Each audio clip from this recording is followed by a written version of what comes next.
and welcome to another episode of the Enter the Bible podcast, where you can get answers or at least reflections on everything you wanted to know about the Bible, but were afraid to ask. I'm Katie Langston. And I'm Kathryn Schifferdecker. And thank you for listening to our podcast this week. We have as our very special guest this week, our friend Joy J. Moore, who is a professor of biblical preaching here at Luther Seminary and a friend of ours. And we're just so delighted that she took the time to come join us for this podcast. Joy. So thanks. Welcome, Joy. Yay. Thank you for having me. And thanks for providing this incredible resource. These kinds of questions are in all of our imaginations. And so it's kind of nice to know that someone else is thinking them and then to hear at least some reflections on it. Yeah, for sure. Well, so as usual, we have some listener questions that we're going to address today. And for those of you listening, if you don't know this already, if you go to enterthebible.org, there's a box there you can click on and enter a question. And we'll do our best to address as many questions as we can. So the question for today comes from a listener about John chapter 8, the Gospel of John chapter 8. And this listener says, about the woman caught in adultery, where was the man? Or did she do it alone? Were current customs such that men were not adulterers, maybe victims? Certainly grace is present, but my confusion remains. So maybe it would help if we just kind of summarize the story real quick. Woman caught in adultery, she's brought before Jesus, just the woman, not the man, brought before Jesus, and they ask his judgment on her, right? They're ready to stone her. And Jesus famously stoops down and writes in the dust. And then he looks up and says, he says, let those without sin cast the first stone. Is that right? And then he writes in the dust and he looks up and everybody has left and it's just the woman herself. And he says, go and sin no more. Is that right? He forgives her sins and says, go and sin no more. Okay, so there's the story. Joy, where was the man? Yeah. Or did she do it alone? She did not. I don't think you commit adultery alone. I don't think you can commit adultery alone. That much I can be pretty sure of. So I want to begin by just noting that whenever we are trying to understand a message or an idea that's been preserved in a storied scenario, it's easy for us to become distracted because our minds naturally fill in the gaps for the pieces that aren't there. And so that's what happens, is that we sort of deviate and go, well, wait a minute, there's some missing scenes or there's some missing characters in this. In this particular scene, setting it up is important. And so it's not just that we have a group of men who have decided to bring this guilty woman to Jesus. They had another agenda. It wasn't about the adultery. It wasn't about the woman. It was about Jesus. This was part of the plot to get Jesus. So I'm going to hold off on that for just a second to come back into this idea, because I love that the questioner asked that we need to understand what the customs are, and more importantly, could the guy have been a victim? Yeah. I mean, wow. I had never thought about that before. I mean, we just don't think in terms of, particularly in ancient times, that a man could be a victim. Wow. In our current culture, to ask that is risky, because we don't assume that a woman then would have the kind of agency. Right. Even if we know the stories of Samson and Delilah, or Ahab and Jezebel, who scared the pants off Elijah. Okay, I probably shouldn't have said it that way. But in context. We know the same. Or Nabal and Abigail. And yet in each of these stories, as well as others, the women not only have agency, but they are to be feared.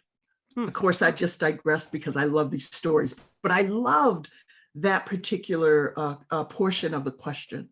But to go back to the setup of this plot, so they're not interested in the man who, if I were to use my unsanctified imagination, may have been in the crowd in the plot against Jesus. And so the other kinds of questions become, were they married? Was he married? Was she married to someone else? I mean, there are all kinds of questions that can be raised in this, and one of them that begins to settle for me is that this isn't a question of immorality. It's a question, or I should say, adultery isn't a question of immorality as much as it is a question of the jealousy of the spouse. So this question that our listener is asking is spot on. Where is the man? Because if I'm the jealous spouse, then I want after him. Why isn't he brought forward? And my unsanctified imagination could say, well, maybe he already got taken out. But I digress. But so if adultery is more about jealousy and a response, then there is so much that is missing in this particular scene, not in the way that we're reading it, but in the way the gospel writer has put it in the life of Jesus. Because this is about a plot against Jesus. And marriage and adultery are about the ultimate betrayal of trust. And so if this woman has committed adultery, or she is caught in the act of adultery, then there is this betrayal of trust. And the whole idea of what Jesus is doing with us is to recover the relationship that we have with God after we have done the ultimate act of betrayal, choosing God's promises without being in relationship with God, choosing the good life without God, wanting justice without Jesus. And so that story is what makes this a centuries old compelling story, as great as the listener's question is. And what's really interesting is to keep it going, that if this is about the accusation, then somebody somewhere preached this when I was a kid, and I can't get it out of my mind. And that is, Jesus says, okay, so whoever is without sin, you cast the first stone. And then he gets in the sand and he starts writing a list of sins. Oh, I like that. I like that. Because I can't. Nice. Yeah. That's a nice interpretation. Yeah. Hey, say this is really helpful, Joy. Say a little more about how they're trying to trap Jesus. Like, why is this about Jesus?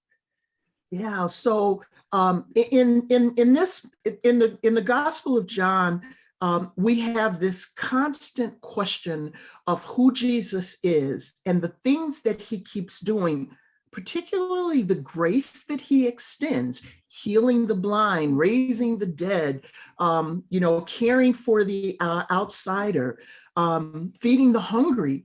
In every one of those acts, he is judging the people who are supposed to be the religious leaders, who are supposed to have Israel's back. Right. And he's messing up this good thing that they have in alliance with the government. And so their good thing is being compromised by Jesus. And the people are following Jesus, not just because he makes the best lunches or his mother knows how to find the best wine, but following him because of the life that they are experiencing in his presence. And so these guys are like, dude, you're getting popular. You're messing us up. We've got to stop you. We've got to get these people back following our lead so that we can live the cushy life that we have in this relationship with Rome and with Herod. And so what they want to do is, in the name of their religiosity, they want to say, Jesus, you're not following the very rules of God.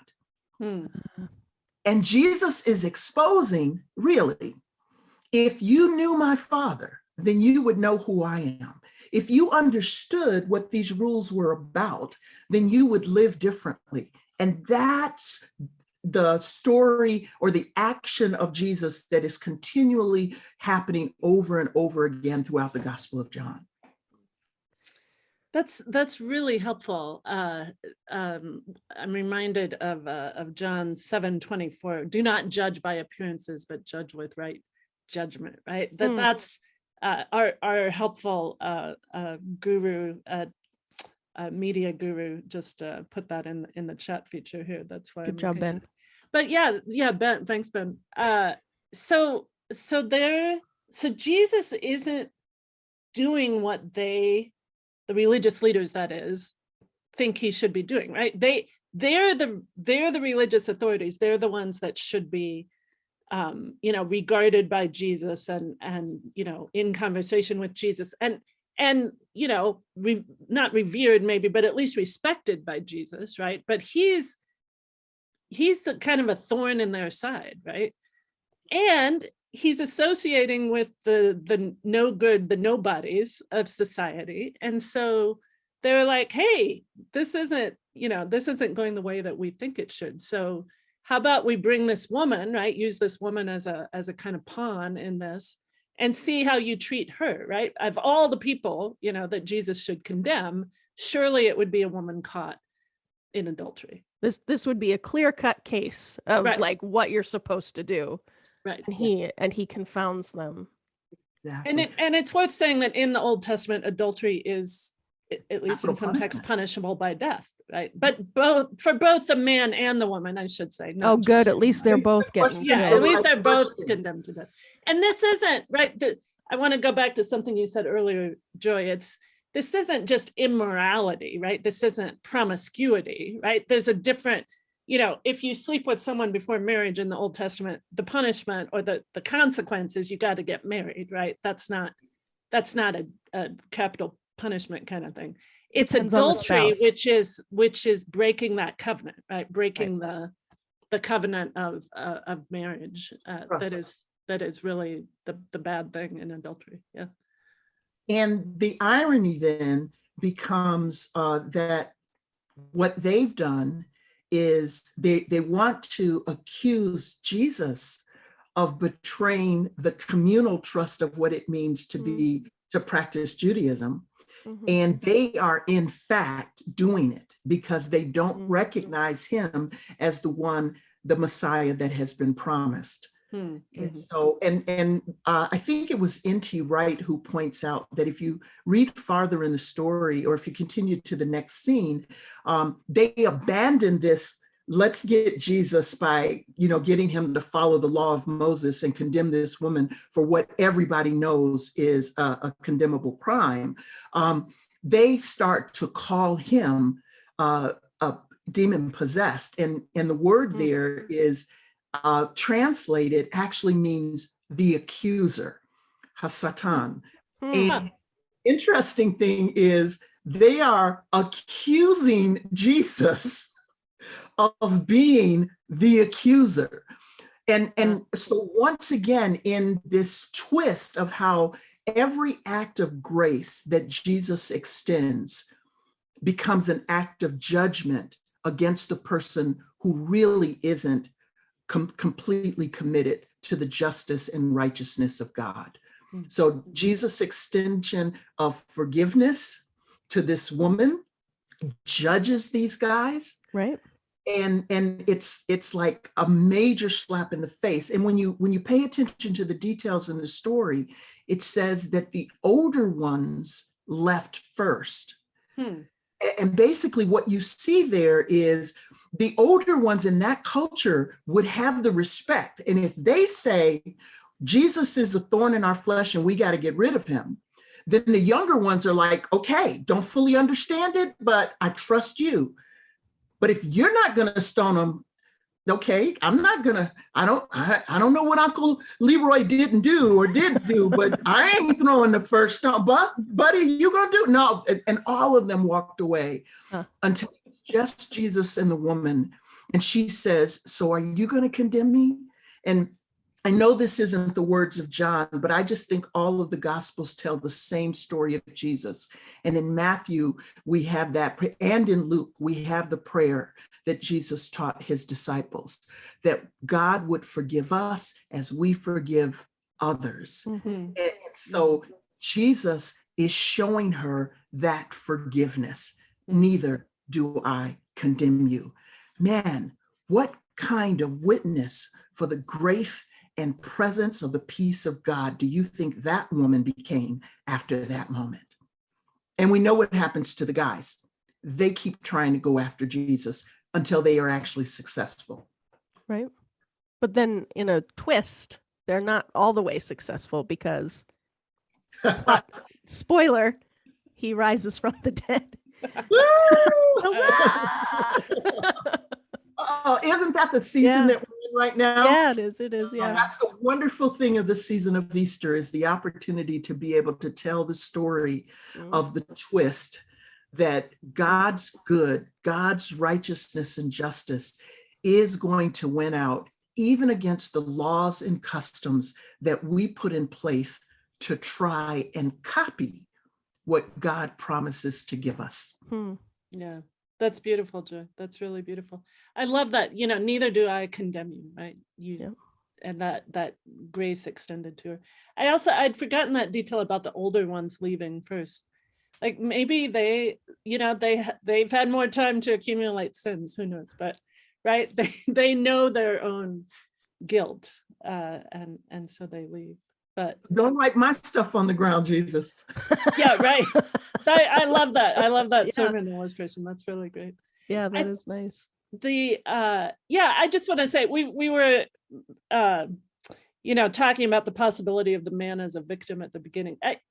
Whether or not he was, certainly the woman is a victim here, or at least, I just want to be clear about that to our listeners, that we do obviously feel empathy for the woman who, again, it takes two to tango, right? Absolutely. And the man is nowhere here.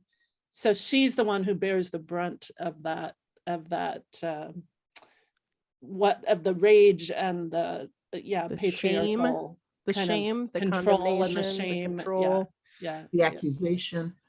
Yeah. In my little twist where I said, could the men, both her husband and the adulterer, be in the crowd? That's my thickening the plot to say the men, all of the men, in going after one man, was willing to expel a woman. Yeah, right. And in that culture, very likely, if that woman was caught in adultery, this questioner notwithstanding, she was the victim of someone doing something to her that she couldn't prevent.